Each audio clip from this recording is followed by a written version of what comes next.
Proyek penyelenggaraan Formula E di Jakarta kembali mencuat sejak awal pekan ini. Sebelum adanya pernyataan pembohongan publik dari fraksi PD Perjuangan DPRD DKI, KPK memanggil Ketua DPRD DKI untuk diperiksa. Ketua DPRD DKI Jakarta Prasetyo Edi Marsudi diperiksa penyidik KPK Selasa kemarin. Pemeriksaan sekitar 7 jam dilakukan terkait komitmen fee penyelenggaraan Formula E. Prasetyo Edi menyampaikan masalah terkait penganggaran komitmen fee yang menelan biaya sebesar 560 miliar rupiah. Prasetyo mengungkapkan pembayaran komitmen fee dilakukan tanpa ada konfirmasi kepada DPRD DKI. Jadi ada anggaran yang sebelum menjadi perda APBD itu sudah ijon kepada Bank DKI senilai 180 miliar. Nah itu yang dipertanyakan di sekitar itu mekanismenya aja. Selain yang Anda katakan bahwa ada semacam model ijon dalam di peraturan perundang-undangan setelah menjadi perda APBD baru itu bisa dilakukan. Ini kan nggak tanpa konfirmasi kita, dia langsung berbuat sendiri karena saya juga tidak diberitahu oleh Pak Gubernur dan dia membuat komitmen yang pertama itu. Persoalan Formula E ini juga membuat Badan Kehormatan DPRD DKI memanggil Prasetyo. Pemanggilan terkait dengan sikap 7 fraksi yang menolak hak interpelasi Formula E karena Prasetyo Edi dianggap menyelipkan agenda hak interpelasi dalam rapat Badan Musyawarah. Bukan Pak, saya yang mengklarifikasi saja, itu yang dipermasalahkan teman-teman yang lain. Kemudian apa yang menjawab diskresi bahasa apa nanti kita akan putuskan dan diskusikan dengan PK. Di tengah polemik, ajang balap Formula E dijadwalkan berlangsung pada 4 Juni mendatang dengan lintasan di kawasan Ancol, Jakarta Utara. Tim Liputan Kompas TV. Fraksi PDI Perjuangan menyebut Pemprov DKI Jakarta telah melakukan pembohongan publik karena menggunakan APBD untuk penyelenggaraan Formula E. Lalu apa dasar pernyataan PDIP soal pembohongan publik penyelenggaraan Formula E? Kita akan bahas langsung dengan dua anggota DPRD DKI Jakarta. Dari fraksi PDI Perjuangan ada Gilbert Simanjuntak dan fraksi Partai Keadilan Sejahtera ada Taufik Zulkifli. Selamat sore Pak Gilbert dan Pak Taufik. Selamat sore Mbak Priska, selamat sore Pak Taufik. Pak Gilbert, apa kabar? Sore, semoga sehat selalu ya Bapak-Bapak. Saya ke Pak Gilbert dulu. Jadi pernyataan pembohongan publik ini kenapa tiba-tiba muncul, Pak Gilbert? Tentu ada dasarnya kenapa dinyatakan demikian. Karena selama ini selalu timbul pernyataan dari pihak eksekutif yang mengatakan bahwa tidak ada dana APBD yang terpakai. Padahal dikucurkan di 2019 selama kita baru masuk itu, yang pertama pembayaran itu di tanggal 23 Desember kalau tidak salah itu, dan itu belum ada persetujuan dari APBD melalui perda, masih kemudian hasil banggar langsung dibayarkan yang John 180 miliar itu APBD, kemudian dibayarkan lagi akhir tahun tanggal 31 Desember 180 miliar, dibayar lagi di 2020 pas lagi pandemi. 200 miliar, itu 11 juta pound sterling. Jadi total itu 20 tambah 11, 31 juta pound sterling yang sudah APBD. Kalau ada pernyataan yang menyerahkan itu bukan uang dari rakyat, bukan APBD, ya itu pembohongan publik. Itu yang kita harus klarifikasi.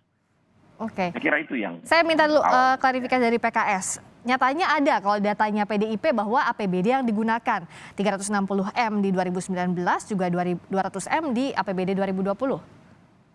Ya, pertama ini Pemda DKI yang kami lihat itu tidak pernah mengatakan tidak memakai APBD, tapi APBD dipakai ketika membayar komitmen fee, ya, pada saat itu totalnya 560M akhirnya ya. Dan kemudian sesudah kemudian pandemi, kemudian ada masalah masalah trek di Monas, kemudian masalah yang lain-lain sudah heboh gitu. Baru kemudian sesudah itu diperbaharui kontraknya dengan FEU dan lain-lain. Kemudian udah ada BPK juga turun tangan untuk melihat dan menilai. Baru kemudian dikatakan bahwa tidak lagi memakai APBD tapi B2B. Jadi sesudah itu, sudah 560, sesudah komitmen fee, maka pelaksanaan itu tidak memakai APBD, tapi B2B. Oke, Jadi jadi kalau kita dari nggak PKS lihat ada melihat masalah. bahwa APBD dipakai di komitmen fee itu tidak masalah, tapi setelahnya B2B begitu? Jadi itu bukan pembohongan publik karena Pemda tidak pernah mengatakan atau Jakpro atau panitia tidak pernah mengatakan bahwa tidak memakai APBD. Oke. Tapi memakai APBD itu ketika komitmen fee, oke, udah selesai karena itu sudah ada perdanya, sudah melalui apa namanya tadi rapat paripurna pengesahan APBD perubahan 2019 Oke, Pak tanggal Gilbert. 22 Agustus 2019. Pak Gilbert, kalau kata Pak Taufik tadi tidak ada yang dibohongi, kok tidak ada pembohongan publik selama ini dari Pemprov? Tentu kita memberikan surat pernyataan yang menyatakan tidak ada dana APBD yang terpakai. Kalau kata Pak Taufik tidak ada dari panitia, justru panitia juga menyatakan terbuka di TV Kompas TV waktu itu, kalau tidak salah debat, menyatakan bahwa tidak ada dana APBD yang terpakai. Jadi itu yang mesti kita klarifikasi bahwa dana APBD terpakai 500. Oke. Sebenarnya di luar itu juga masih banyak yang kemudian terpakai. Misalnya waktu ke Amerika, kemudian persiapan-persiapan lain, sudah banyak terpakai. Pun kemudian di dalam pelaksanaan pendahuluan waktu membangun Monas, tetapi itu masih dana yang ditalangi oleh Jakpro, tetapi pribadinya, direksi Jakpro, itu juga uang rakyat. Jadi kalau dikatakan tidak ada pernyataan, ya jelas ada. Makanya kemudian kita katakan ini mesti diluruskan bahwa terpakai dana APBD. Oke. Anda bayangkan berapa SD itu, berapa orang yang UMKM yang tertolong dengan 560. Jelas. Oke, kalau dari PDIP nampaknya keberatan ada APBD yang digunakan. Kalau dari PKS, Pak Taufik? Jadi ini masalah? Ini harus dibedakan dulu ya. Jadi ada dana komitmen fee, kemudian ada dana pelaksanaan. Gitu. Di awal di komitmen fee 560M totalnya memang sudah dengan keputusan bersama. Ada MOU-nya APBD perubahan 2019 itu sudah ditandatangani pada tanggal 22 Agustus 2019 antara Ketua DPRD DKI Jakarta dengan Gubernur gitu ya, dengan walaupun saya dengan Pak Gilbert waktu itu belum menjadi anggota DPR ya, Pak DPRD ya. Nah, sesudah itu adalah komitmen fee 560. Nah, sesudah itu memang kan ada persiapan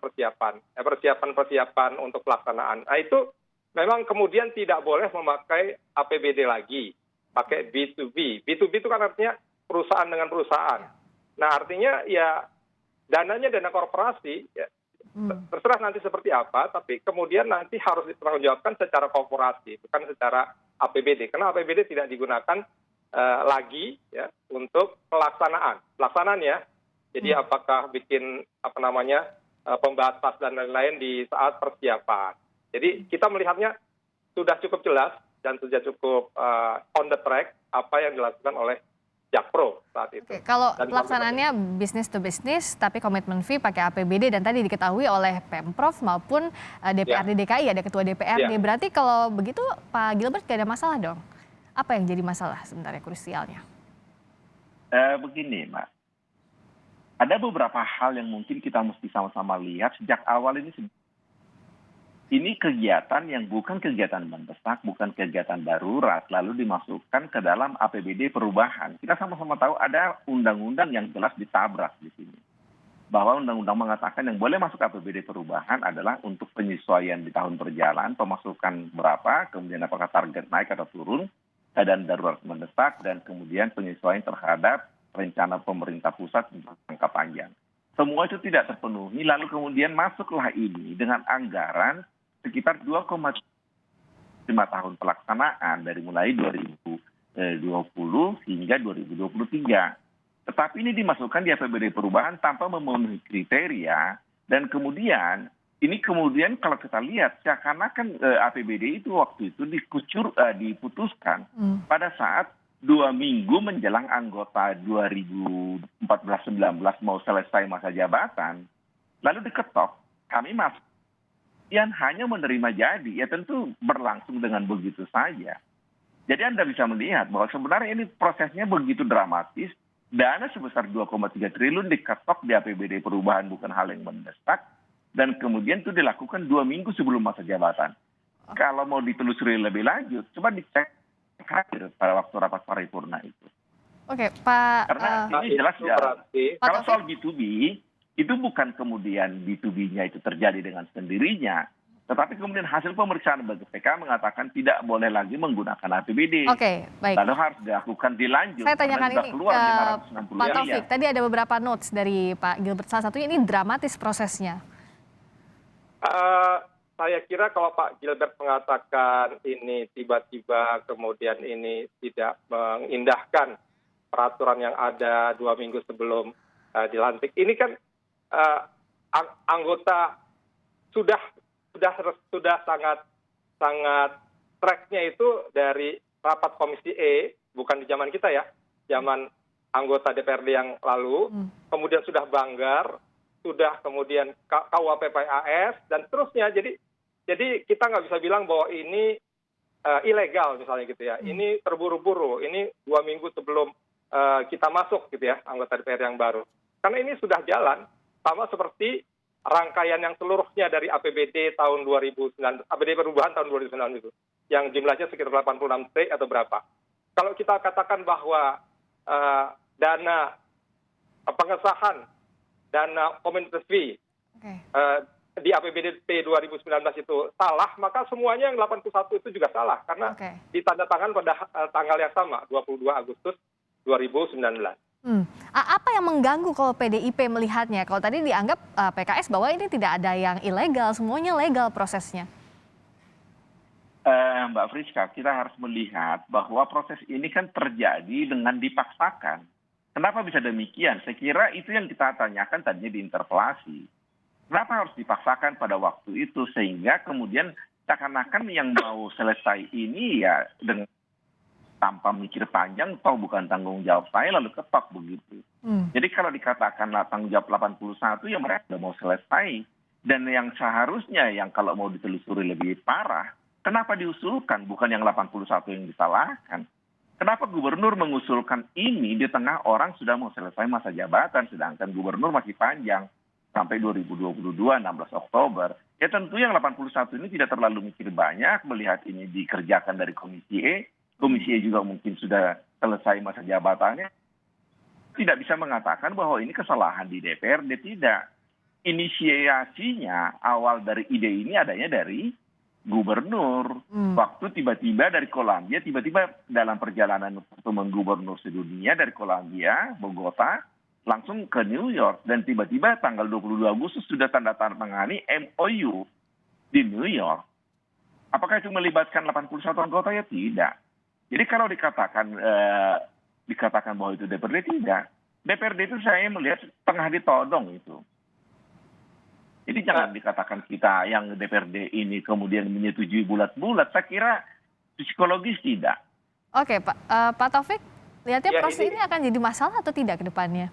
Saya kira tidak ya, karena ini adalah urusan dari DPRD periode 2014-2019 dan mereka sudah bekerja dengan baik dan juga semua ya sudah mengetok atau dengan ketokan dari pimpinan ketua DPRD ya antara ketua dan wakil ketua itu sudah jadi APBD perubahan tahun 2019 dan bukan hanya komitmen fee untuk Formula E tapi semua.